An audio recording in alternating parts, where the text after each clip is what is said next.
നമസ്കാരം, എല്ലാവർക്കും പുതിയ വീഡിയോയിലേക്ക് സ്വാഗതം.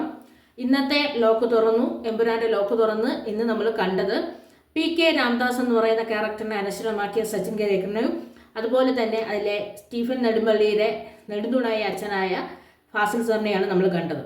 ഇവർക്ക് രണ്ടുപേർക്കും ഒരുപാട് കാര്യങ്ങൾ നമ്മളോട് പറയാനുണ്ടായിരുന്നു. ലൂസിഫറിനെ കുറിച്ചുള്ള അഭിനയത്തെക്കുറിച്ചും വരാൻ പോണ എമ്പുരാനെ കുറിച്ചും. ലൂസിഫറിൽ നെടുന്തൂണായ ക്യാരക്ടറാണ് PK രാംദാസ്. PK രാംദാസിൽ നിന്നാണ് ലൂസിഫർ പോകുന്നത്. സ്റ്റീഫൻ നെടുമ്പള്ളിയുടെ ക്യാരക്ടറും അതിൽ നിന്നാണ്. അപ്പം അതിൽ അദ്ദേഹം പറഞ്ഞിട്ടുണ്ട്, ലാൽ സാറിനോട് കൂടി ഒരു സ്ക്രീൻ സ്പേസ് ചെയ്യാൻ കഴിഞ്ഞ സന്തോഷവും, പിന്നെ ഈ പഴയ സിനിമയിൽ അത്രയില്ലെങ്കിൽ ഈ സിനിമയിൽ പ്രധാനമായി ക്യാരക്ടറായിട്ട് അദ്ദേഹം ഉള്ളതിലുള്ള സന്തോഷവും പ്രകടിപ്പിച്ചു. ഇതിൽ നമുക്കറിയാം PK രാംദാസ് ഒരിക്കൽ അച്ഛൻ നിനക്ക് എന്തെങ്കിലും ഒരു ആവശ്യം വന്നാൽ അന്ന് ആ കാലത്ത് അച്ഛൻ ഇല്ലെങ്കിൽ നിനക്ക് വിളിക്കാൻ ആര് എന്നൊരു ആവശ്യമായിട്ടാണ് സ്റ്റീഫൻ നെടുമ്പള്ളിയെ മകളുടെ മുമ്പിൽ ഇങ്ങനെ പരിചയപ്പെടുത്തുന്നുണ്ട്. അതാണ് ആ സിനിമയുടെ ഏറ്റവും നെടുന്തൂണായ PK രാംദാസിന്റെ ഏറ്റവും സ്ട്രോങ് ആയ വാക്കും.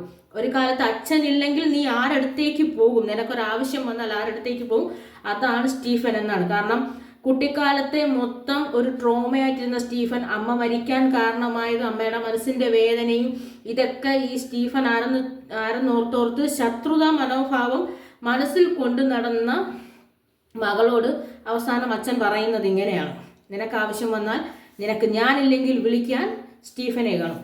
ഇനി വരുന്ന ഒരാളാണ് സ്റ്റീഫൻ നെടുമ്പള്ളി എന്ന് പറഞ്ഞ ക്യാരക്ടറിൻ്റെ നമുക്ക് മുമ്പിൽ ഒരു എന്താന്ന് പറയുന്ന ഒരു ചെന്നായാണോ കുഞ്ഞാടാണോ എന്ന് തിരിച്ചറിയാത്ത രീതിയിൽ നടന്നുപോയ സമയത്ത് ആ ഒരു സമയം അല്ലേ, നമുക്കിത് ആരാണെന്ന് മനസ്സിലാക്കി തരാൻ ബുദ്ധിമുട്ടുന്ന ഒരാളെടുത്ത് പറയുന്ന ഒരാൾ എന്താണ് ആ ക്യാരക്ടറിനെ നമുക്ക് റെപ്രസെന്റ് ചെയ്ത് തന്നെ. സ്റ്റീഫൻ പാപം ചെയ്യുന്നെങ്കിൽ എന്താണ് കുമ്പസരിച്ചൂടെ എന്ന് പറയുമ്പോൾ പറയുന്നത് എന്താണ്, തിരിച്ച് പാപം ചെയ്ത പാപത്തിനല്ലേ കുമ്പസരിക്കാൻ പറ്റും, ഇനി ചെയ്യാൻ പോകുന്ന പാപത്തിനോ എന്ന് പറയുന്ന ആ ഒരു സ്ട്രോങ് ആയ വാക്ക് നമുക്ക് തന്ന ആ ഒരു സിനിമയുടെ ക്യാരക്ടർ തന്ന അത്രയും ഒരു കോമ്പിനേഷനിൽ നിന്ന് ഫാസിൽ സാർ. ഇതിൽ ഫാസിൽ സാറ് ലൂസിഫറിനെയും കുറിച്ച് പറയുന്നു, എമ്പുരാനെയും കുറിച്ച് പറഞ്ഞു. പക്ഷേ ഈ ഇതിൽ സ്വന്തം ക്യാരക്ടർ പറയുന്നതിനെക്കാട്ടിയും കൂടുതൽ സാറ് പറഞ്ഞത് അത്രയും പൃഥ്വിരാജ് എന്ന് പറയുന്ന ഡയറക്ടറിൻ്റെ ഡയറക്ഷൻ മികവിനെ കുറിച്ചാണ്.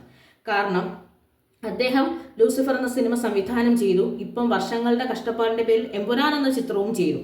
അപ്പോൾ അദ്ദേഹത്തിന് പറയാനുള്ളത് പൃഥ്വിരാജ് എന്ന് പറയുന്ന ഡയറക്ടർ, കാരണം അദ്ദേഹം ഒരു ഡയറക്ടറാണ്. മലയാളത്തിൽ ഒട്ടേറെ സിനിമകൾ വിജയ ചിത്രങ്ങൾ ഗംഭീരമായി ചെയ്ത ഫാസിൽ സാർ തന്നെ പൃഥ്വിരാജിനെ കുറിച്ച് പറയുന്ന ഇദ്ദേഹമാണ്. അദ്ദേഹത്തിനെ പോലെ അല്ലെങ്കിൽ പൃഥ്വിരാജിനെ പോലെ ഇത്രയും കഴിവ് അദ്ദേഹത്തിൻ്റെ വായിൽ നിന്നാണ് വരുന്നത്. അദ്ദേഹം ഇത്രയും കഴിവുള്ള ഒരു ഡയറക്ടർ, അദ്ദേഹത്തിൻ്റെ ശ്രമം, ഒരു സിനിമ എന്താണ്, സിനിമയിലുള്ള നടനുപരി ഒരു ഡയറക്ടർ അയാൾ അനുഭവിക്കുന്ന ബുദ്ധിമുട്ടുകൾ, ഡയറക്ടർ ചെന്ന് എത്തേണ്ട സ്ഥലങ്ങൾ, ഏതൊക്കെ സ്ഥലത്തെത്താണോ അവിടെയൊക്കെ അത്രയും പെർഫെക്റ്റ് ആയിട്ട് എത്തി പൃഥ്വിരാജ് ഈ സിനിമ ചെയ്തിട്ടുണ്ട്. പിന്നെ ഒരു കാര്യം പറയുന്നത് വെച്ച് കഴിഞ്ഞാൽ, ഒരു സിനിമ എന്ന് പറയുമ്പോൾ സിനിമ എടുത്ത വ്യക്തിക്ക് മാത്രമേ മനസ്സിലാവൂ ഒരു ഡയറക്ടർ ആ സിനിമയിൽ എത്രത്തോളം എഫേർട്ട് ഇടണം, എത്രത്തോളം കഷ്ടപ്പെട്ടാൽ മാത്രമാണ് നമ്മൾ ഉദ്ദേശിക്കുന്ന റിസൾട്ട് കിട്ടും. ആ റിസൾട്ടിന് ഏത് ക്യാരക്ടർ, അതായത് 40-ലധികം ക്യാരക്ടർ ഈ സിനിമയിലുണ്ട്, ഏത് ക്യാരക്ടർ മുമ്പിൽ വന്നാലും നിങ്ങൾ എന്ത് ചെയ്യണമെന്നുള്ള എക്സാക്റ്റ് ആയിട്ടുള്ള ഐഡിയ കൊടുത്ത് ഒരു ഡയറക്ടർ കൊടുക്കും. കാരണം എൻ്റെ സിനിമ എത്രത്തോളം പെർഫെക്റ്റ് ആവണം എന്ന് ഉദ്ദേശിച്ച് ചെയ്ത ഒരു ഡയറക്ടറാണ്. ഒരു പക്ഷേ നമ്മുടെ പരിശ്രമത്തിന് കിട്ടുന്ന ഏറ്റവും നല്ല വാക്കുകളാണിത്. കാരണം ഇത്രയും കാലം എത്രയോ സിനിമകൾ ചെയ്തൊരു സംവിധായകൻ പറയാണ് 3 സിനിമ മാത്രമേ ഈ സംവിധാനം ചെയ്തിട്ടുണ്ടെങ്കിലും ഈ 3ാമത്തെ സിനിമയ്ക്ക് വേണ്ടിയിട്ടും അദ്ദേഹം എടുക്കുന്ന ആ ഒരു എഫേർട്ട് ആസ് എ ഡയറക്ടർ പറഞ്ഞ വാക്കുകളിൽ കൂടി എക്സ്പ്രസ് ചെയ്യാൻ പറ്റത്തില്ല. അതുകൊണ്ട് മാർച്ച് 27 തന്നെ തിയേറ്ററിൽ പോയി കാണുക, തിയേറ്റർ എക്സ്പീരിയൻസ് ചെയ്യേണ്ട ഒരു ചിത്രം തന്നെയാണ് എമ്പുരാൻ. ആരും മിസ് ചെയ്യരുതെന്ന് ഫാസിൽ സാറും പറയുന്നുണ്ട്. എന്തായാലും ഇന്ന് നമ്മൾ ലോക്ക് തുറന്ന 2 പേരും, അതിൽ PK രാംദാസിന്റെ വേഷം ചെയ്ത അദ്ദേഹമായാലും ഫാസിൽ സാറിന്റെ അദ്ദേഹമായാലും സാറിന്റെ വാക്കുകളാണ് കൂടുതൽ നമ്മളെ ഒരു ഇമോഷണലി ടച്ച് ആക്കുന്നുണ്ട്. ഒരു വ്യക്തി സ്വന്തം സിനിമയ്ക്ക് വേണ്ടി എത്രത്തോളം എഫേർട്ട് എടുക്കുന്നു എന്നുള്ളത്. എന്തായാലും തിയേറ്ററിലെ ഇനി ഒരുപാട് ക്യാരക്ടേഴ്സ് നമ്മളെ മുമ്പിലോട്ട് നമ്മൾ പ്രതീക്ഷിച്ചിരിക്കുന്ന ക്യാരക്ടർ, കാരണം ദിവസം അടുത്തോട്ട് അടുക്കും തോറും നമ്മളെ പുതിയ പുതിയ ക്യാരക്ടേഴ്സാണ് നമ്മളെ അടുത്തോട്ട് വരുന്നത്.